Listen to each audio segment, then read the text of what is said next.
저는 결혼 5년째인 30대 후반 여성입니다. 3개월 후면 예쁜 아기와 만난답니다. 저는 제 시할머니와의 인연을 얘기하고 싶어서 이렇게 사연을 쓰게 되었어요. 남편은 저와 결혼을 하기로 한 다음 시부모님보다 시할머니에게 먼저 저를 소개했을 만큼 시할머니에게 정이 깊었죠. 외동아들인 남편이 부모님 정을 못 받고 컸는데 그런 남편을 돌봐주신 게 시할머니였다고 해요. 시할머니는 저에게 남편을 잘 부탁한다며 손을 잡아주셨는데 그때의 따뜻한 기억이 아직도 생생하네요.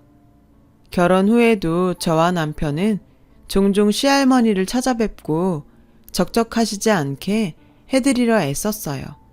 시부모님보다 저희가 더 자주 가본 것 같기도 해요. 시할머니는 저를 아주 예뻐해 주셨어요. 많은 연세에도 불구하고 갈 때마다 제가 좋아하는 수정과 식혜를 손수 만드셔서 준비해 놓고 내주셨죠. 워낙 솜씨가 좋으시고 부지런하셔서 밑반찬 같은 것도 싸주시곤 했어요. 할머님, 정말 고맙고 감사해요. 음식도 너무 맛있고요. 하지만 힘드실까봐 걱정돼요. 이러다가 병이라도 나시면 저희가 안 오는 것보다 못하잖아요. 매번 이렇게 안 해주셔도 저희는 괜찮아요. 힘들긴 평생을 해온 일이라 손에 익어서 괜찮아. 난 이렇게 너희가 좋아하는 거 만들 때 제일 행복하고 이거 맛있게 먹는 모습 보는 거 좋거든. 그러니까 걱정하지 마라. 마음 써줘서 고맙다. 라며 시할머니는 정말 행복한 표정을 지으셨어요. 남편이 시할머니를 잘 따라서 가는 것도 있었지만 저도 이상하게 시부모님보다 시할머니에게 정이 더 갔어요. 어릴 때 돌아가신 외할머니 생각도 났고 시부모님보다는 더 잘 맞는 것 같기도 했고요. 그래서 시할머니를 찾아뵙는 게 즐거웠어요. 시부모님은 시할머니에게 큰 정이 없으신 것 같더라고요. 두 분뿐 아니라 시댁분들이 다 그러신 것 같았죠. 알고 보니 시할머니는 시댁분들이 중고등학교 다닐 때 시할아버지와 재혼을 하셨다고 해요. 특히 시아버지와 시고모님이 시할머니를 싫어하신다고 하고요. 사춘기 때 집에 들어오신 분이니 그럴 수도 있겠다 싶었어요. 자식 입장에서는 자기 엄마 자리에 다른 사람이 있는 게 싫을 수도 있는 일이니까요. 하지만 원래 시할머니 되시는 분은 일방적으로 가정을 떠나셨다고 해요. 자세한 건 다들 이야기하지 않았고 저도 예의가 아닌 것 같아 묻지 않았어요. 다른 친척분들 말씀으로는 시할머니께서 정말 정성으로 자녀들을 키우셨다고 해요. 아이를 낳지 못해서 더 친자식처럼 위하시는 것 같았다고요. 지금 전화 남편에게 하시는 것만 봐도 어떠셨을지 상상이 가더군요. 한 번은 시할머니께서 손주 며느리 주신다고 곶감단지를 정성껏 만드셨는데 시어머니가 물어보지도 않고 그걸 들고 나가셔서 친구에게 주셨다는 거예요. 곶감 좋아하는 손주 며느리 못 먹였다고 무척 아쉬워하셨죠. 할머님 괜찮아요. 저 먹은 거나 다름없어요. 제 생각 해주셨다는 것만으로도 어딘데요. 그게 더 감사하죠. 라고 하니 남편도 맞아 할머니. 할머니가 우리 생각하면서 애써 만들었다는 게 중요하지. 라고 했고 시할머니는 그 자리에서 곶감 말이라도 만들어주겠다며 팔을 걷어붙이시고 다시 부엌으로 들어가시더라고요. 저와 남편도 따라 들어가서 옆에서 도우며 곶감말이 만드는 걸 배웠는데 참 즐거운 시간이었어요. 시할머니는 제게 네 시어머니가 아이 가지라고는 안 해? 혹시 그러더라도 너무 고깝게 듣지 마라. 우리가 다 나이 먹어서 젊은 사람 마음을 모르잖냐. 그리고 아이를 가질 수 있다는 건 정말 큰 축복이니까 아이가 오면 감사하고 라면서 따뜻하게 말씀해 주시는데 시고모님과 시삼촌이 오셨어요. 시고모는 무작정 큰 소리로 시할머니에게 거실로 좀 나와보라고 하셨고 저희는 의아해서 다 거실로 나갔죠. 애들 데리고 소꿉장난하는 게 재밌으신가 봐요. 아니, 평생 돈 없다고 하시던 양반이 어디서 돈이 나셔서 손주 결혼식에 반이나 보탰대요. 그 돈 우리 돌아가신 아버지 주머니에서 나온 거지. 자기 돈도 아니면서 우리랑 의논도 안 하고 그렇게 함부로 써요. 우리 딸 결혼식엔 얼마 보탤 건지 다 말해요. 그러자 시할머니는 전에도 말했지만 이 집도 지금 나한테 있는 것도 내가 평생 안 먹고 안 입으면서 모은 걸로 산 거다. 내 피눈물이 들어간 돈에 너희 이견이 왜 필요하냐. 너희 다 커서 결혼할 때까지 한 걸로 내 할 일은 끝났다. 라고 하시자 이번엔 시삼촌이 우리 집에 와서 사람답게 살게 됐으면 고마워서라도 우리한테 더 줘야 되는 게 맞지. 지금 이게 내가 번 돈이네 아니네 그게 할 소린가. 잘 생각해봐요. 본인 출신이 어떤지. 라시더군요. 그러자 남편이 두 분 제 와이프 있는 데서 이러는 거 부끄럽지도 않으세요? 진짜 돈 때문에 이러실 거예요. 제가 다 창피하네요. 저 어리지만 고모나 삼촌이 할머니한테 돈 많이 가져간 거 다 알거든요.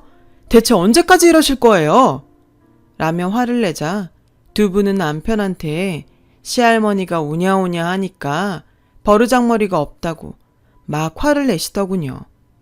저는 제가 끼어들 상황이 아닌 것 같아 그냥 가만히 있었고 그 모습을 다 보신 시할머니께서 그만두래. 나도 마음 주는데 정가는 사람이야. 아무렴 이렇게 찾아오고 살갑게 구는 상원이네가 더 마음이 쓰이지. 니들 재영이 주명이처럼 코빼기도 안 보이는데 내 마음이 더 가겠니? 이제 그만 가줬으면 좋겠구나. 라고 하시고는 방으로 들어가 버리셨어요. 시할머니 마음이 많이 상하신 것 같아 저도 속이 상했죠. 시할머니는 시할아버지를 만나시기 전에 재래시장 안에서 순댓국집을 하셨다고 해요. 그 집에 자주 가시던 시할아버지가 시할머니와 같이 살자고 하셨다네요. 원래 시할머니가 집을 나가셔서 오랫동안 연락을 끊으셨으니 시할아버지께서도 딱히 잘못하신 건 아니었는데 그게 시아버지와 형제분들께 큰 상처가 됐던 것 같았어요. 그때는 다들 어리셨으니 그럴만도 했겠지만 나이가 들어서도 저렇게까지 무시한다는 게 이해가 되지 않았어요. 하지만 나중에 저희가 시할머니를 찾아뵈었을 때 시고모는 또 와서 시할머니에게 조르셨어요. 재영이가 좀 바빠요. 걔 대학원에서 논문 쓰는 애야. 어디 출퇴근만 하면 월급 꼬박꼬박 나는 상원이랑 같냐고요. 우리 재영이도 대학원 졸업하면 자주 찾아온대요. 그래도 같은 손주인데 정말 이러시는 건 아니죠.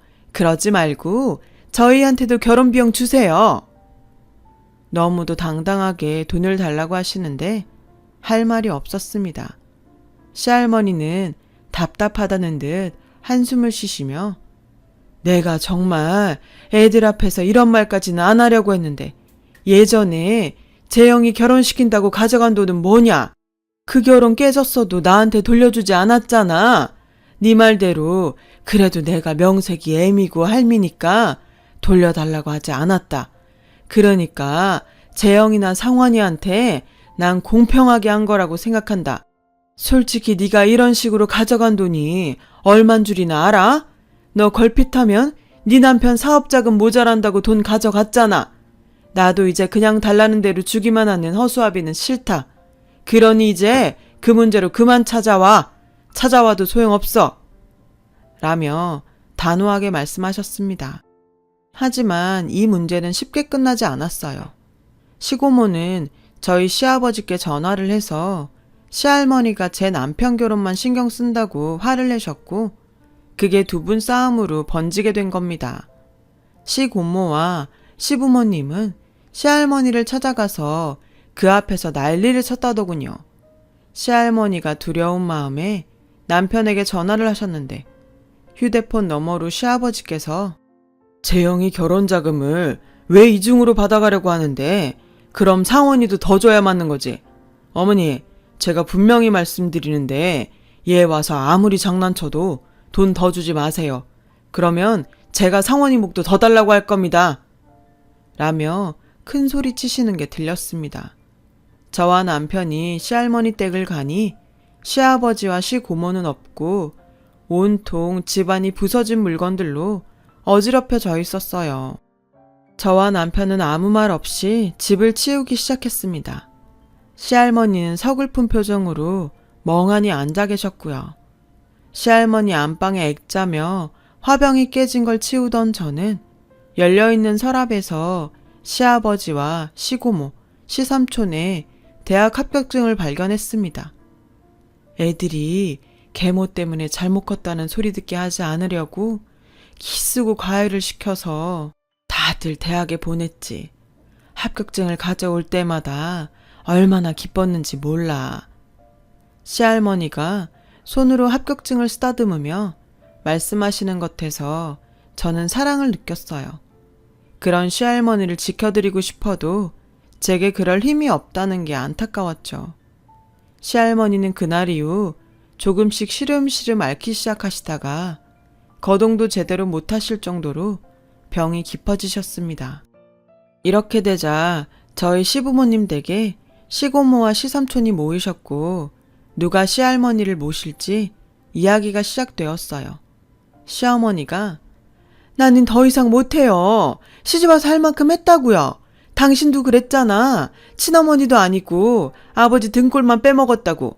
그런 양반 아프다고 수발들라고 그러면 나 못 참아. 내가 여태까지 했어도 보상도 못 받았는데 우리가 큰 집이라고 모실 순 없어. 라고 하자 시고모는 언니가 그런 말 하면 안 되죠. 이 집도 엄마가 돈 보탰잖아요. 그것뿐이에요. 재영이 결혼식에는 비교도 안 되는 돈 상환이한테 줬잖아요. 그것만 해도 어딘데 어디서 못 받았다는 소리가 나와요. 우리 인간적으로 더 받은 사람이 데려옵시다. 라며 맞섰고 시삼촌도 그래 솔직히 형이 장남이라고 누나랑 나보다 더 챙겨준 건 맞잖아. 이제 와서 하는 말이지만 난 진짜 받은 것도 없는데 왜 나까지 여기 끼워야 되는지 모르겠네. 그러자 시아버지가 야, 너 식당 말아먹을 때마다 그 돈 다 어디서 났어? 너야말로 받을 거 다 받고 아닌 척하지 마. 그리고 다들 뭘 착각하다 본데 장남이라 더 받은 게 아니라 장남이니까 집안 대소사 같이 챙겨서 좀 얹어준 거지. 니들이 계산을 그렇게 하면 안 되지. 라며 역정을 내셨어요. 그렇게 말싸움에 오가던 걸 듣던 저는 그만 저도 모르게 그만들 하세요. 정 그러시면 저희가 잠깐이라도 모실게요. 이렇게 싸우실 거면 차라리 그러는 게 낫겠어요. 라며 소리를 질렀죠. 저도 어디서 그런 용기가 나왔는지 지금도 모르겠습니다. 시어머니는 못마땅한 표정으로 어머닌 요양원 가시면 되는데 왜 네가 나서니? 넌 내가 시어머니가 아니고 어머님이 네 시어머님인 것 같다. 날 한 번이라도 그렇게 챙겨봤어? 아주 갈수록 가관이네. 네가 여기 끼어서 꼭 날 못된 며느리 만들고 마는구나. 라고 하시자 남편이 고모나 삼촌이나 할머니가 내 결혼 비용 된 걸로 불만 많으니까 시설 좋은 요양원 찾을 때까지 우리가 모실게요. 그러면 불만 없으신 거죠? 이런 얘기 정말 혜진이 보기 낯뜨겁고 부끄러워요. 정말 제 부모님이고 고모 삼촌이지만 그만 좀 하셨으면 해요. 라고 이야기가 일단락 됐습니다. 그리고 다음날 저와 남편이 시할머니를 모시러 갔는데 시할머니는 아프신 몸으로 짐을 싸면서 시골 친구에게 가겠다고 하셨습니다. 할머니, 그러지 말고 저희랑 지내세요. 시골이면 병원도 마땅치 않을 텐데 그러다 밤중에 병원 갈 일 생기면 어떡해요.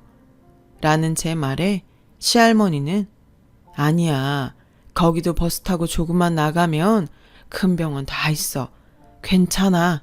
내가 거기 가는 게 편해서 그래. 라며 굽히지 않으셨죠. 대신 다음날 시골에 가고 하룻밤 저희 집에서 주무시기로 했습니다. 저는 시할머니가 좋아하시는 음식을 만들기 위해 장을 보러 갔고 그 사이 남편은 할머니 입으시라고 같이 옷을 사가지고 왔습니다. 제가 음식 솜씨가 서툴러서 마음에 안 차셨을 텐데도 시할머니는 맛있다 고맙다 하시며 식사하시는 동안 제 손을 꼭 잡고 놓지를 않으시는데 시할머니가 안쓰러워 눈물이 났죠. 그렇게 시할머니는 시골로 가셨고 저와 남편은 일주일에 한 번씩 할머니를 뵈러 갔어요. 친구분과 편한 마음으로 계시니 건강도 더 좋아지신 것 같아 마음이 놓였습니다. 몇 달 정도 지났는데 어느 날 시아버지께서 할머니 계신 곳이 어디냐고 물으셨어요. 시할머니 내려가실 때 너무 잘못한 것 같아서 죄송스럽다더군요. 그래도 장남이라 다르구나 하는 생각이 들었고 할머니 계신 곳을 알려드렸죠. 시부모님은 바로 할머니를 찾아가신 것 같더라고요. 저는 이제라도 할머니가 장남 효도를 받는 것 같아 마음이 놓였습니다. 그런데 알고 보니 할머니에게 시할아버지가 남기신 예금이 있었던 겁니다. 그게 꽤 큰 돈이었나 본데 그걸 시부모님이 어떻게 아시고 시할머니를 찾으신 거더라고요. 저와 남편이 갔을 때 시어머니는 어머니, 이제 그만 서울로 가세요. 여기서 이러고 계시다가 갑자기 변이라도 생기면 어쩌려고 이러세요. 저희한테 연락도 못하고 그렇게 되면 어머니 혼자 돌아가시게 된다고요. 라며 시할머니를 회유하고 계셨고 시할머니는 괜찮다. 여기도 이장이 매일 노인들 잘 있나 확인하러 다니고 내 친구도 같이 있는데 뭐가 걱정이냐 라며 같이 올라가기를 거절하셨어요. 그러다가 예금 이야기를 시고모와 시삼촌도 알게 되셨고 또다시 시댁 어른들 간에 싸움이 났어요. 저는 그 싸움에 휘말리고 싶지 않아서 되도록 시댁에 안 가려고 조심하고 있었는데 시부모님과 시고모님, 시삼촌이 차례로 찾아오셔서 저보고 시할머니께 말씀 좀 잘 들어달라고 하시더군요.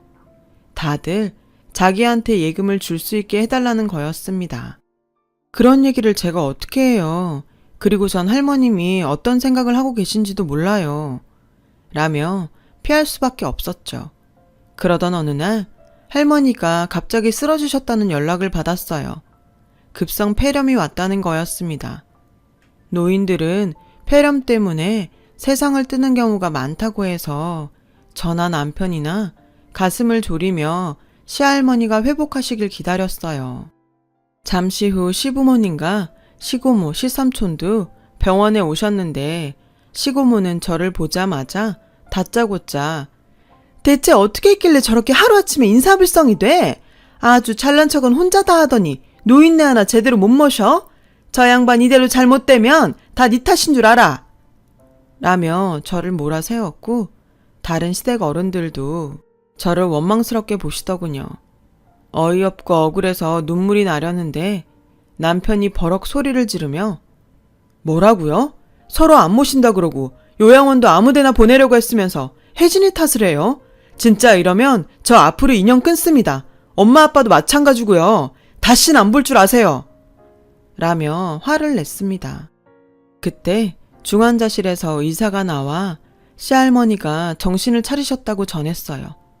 일단 시부모님이 먼저 보러 들어가셨고 시고모 시삼촌이 들어갔다 오신 후 저와 남편이 들어갔어요. 시할머니는 저와 남편의 손을 꼭 잡으시더니 여기 내 방 장 안에 보면 나무로 된 작은 보석함이 있거든. 그거 우리 혜진이가 꼭 가져라. 내가 꼭 주고 싶었던 거야. 라며 조용히 말씀하셨어요. 그리고 이틀 뒤 시할머니는 세상을 떠나셨습니다. 저와 남편은 서로를 붙잡고 얼마나 울었는지 몰라요. 저는 시할머니의 장례식이 경건하게 치러지길 바랬지만 시댁 어른들은 그렇지 않더라고요. 그분들은 시할머니가 남기신 예금을 어떻게 나눌 것인지 그걸 가지고 사사건건 말다툼을 하셨죠. 급기야 남편이 없는 사이 몸싸움까지 벌이셨고 저도 더는 참을 수 없었죠. 제발 이러지 좀 마세요. 사람들 보기 창피하지도 않으세요? 그 돈이 뭐라고 돌아가신 분 앞에서까지 이러세요. 그래도 할머님 덕에 지금까지 잘 살아오셨잖아요. 그런데 어떻게 마지막 가시는 길에서까지 이러실 수 있는 건지 전 정말 이해가 안 되네요. 라고 하자 시어머니는 너 지금 누구한테 눈을 똑바로 뜨고 가르치려 들어? 네가 뭘 안다고 그래? 아주 웃기는 애네? 라고 했고 시아버지도 너 아주 버르장머리가 못돼 먹었구나. 어머니가 좀 오냐오냐 했다고? 네가 뭐라도 되는 줄 아나 본데 그런 식으로 까불다간 내 아들이랑 못 살 줄 알아. 뭐라고요? 아버님, 그걸 지금 말씀이라고 하세요? 라며 제가 어이없어 하는데 그때 마침 검은색 양복에 검은 넥타이를 한 남자분이 저를 찾아와 서류를 건넸습니다. 돌아가신 김순례 할머니께서 강혜진 씨 앞으로 남기신 겁니다. 이게 무슨 번호 같은데 전화번호도 아니고 뭐죠? 라고 하자 은행 금고 비밀번호입니다. 그 말을 듣자 시부모님은 서류를 뺏으려고 했고 남자분은 제가 그분 대리인 변호사입니다. 김순례 할머니께서 이건 꼭 손주 며느리에게 주라고 하신 겁니다. 여기 공증받은 유언장도 있고요. 그때 손님들 배웅 갔던 남편도 돌아와 확인했고 변호사도 돌아갔는데 시부모님은 은행 금고에 뭐가 들었는지 봐야겠다며 저더러 앞장을 서라고 재촉을 하시더군요. 알겠어요. 대신 장례식이라도 끝내고요. 내일이면 발인인데 그것도 못 기다리시는 건 아니죠? 라고 하자 시부모님은 초조한 표정을 지으시며 더는 말을 하지 못하셨습니다.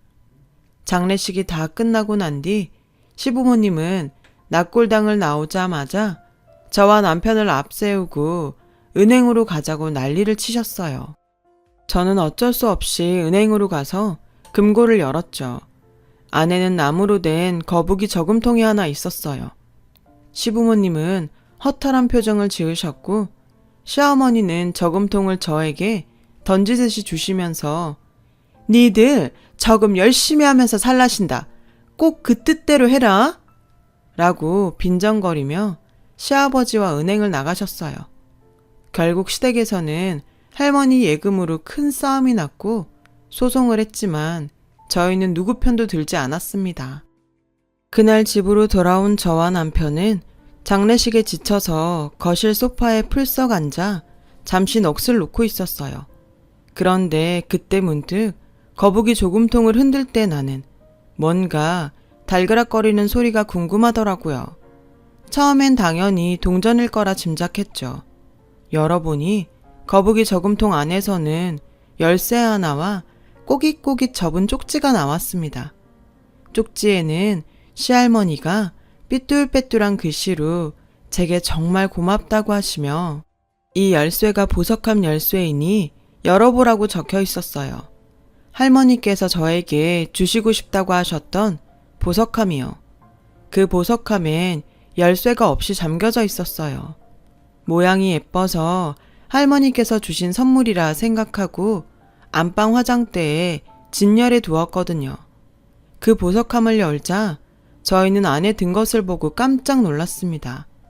거기에는 수령인이 저와 남편으로 되어 있는 거금의 보험 증서와 특약서가 있었고 시할머니가 아플 때 지내셨던 곳에 땅 문서가 있었습니다.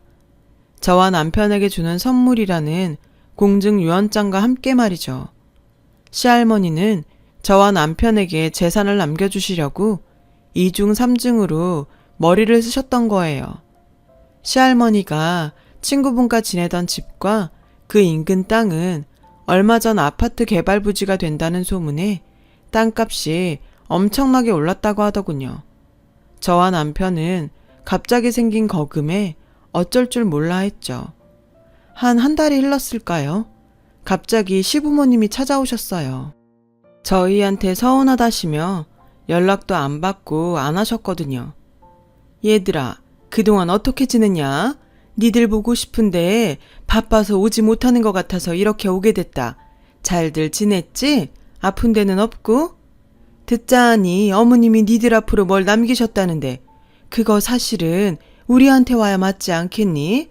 우리가 부모인데 어떻게 부모를 건너뛰고 자식이 재산을 이어받니? 남들이 욕한다. 니들도 욕먹는 거 싫을 테니 지금은 우리한테 넘겨라. 잘 보관하고 불려서 우리 죽을 때 니들한테 돌려주마. 라는 시어머니 말씀에 남편은 코웃음을 쳤습니다. 그렇죠. 돈이 있으니까 오신 거죠? 죄송합니다만 이건 드릴 수 없어요. 라고 남편이 말하자 시어머니가 너넨 어쩜 편한 게 없니? 이렇게 부모를 파렴치한으로 몰고 니들만 착한 척하는 건 여전하구나. 내가 자식을 잘못 키웠지. 하나라고 이렇게 싸가지 없이 키웠으니. 라길래 제가 그런 말씀 마세요, 어머니. 언제 시할머니 제대로 챙기셨어요? 어머니 아버지가 못하신 거 이 사람이 다 한 거예요. 그런데 싸가지가 없다뇨.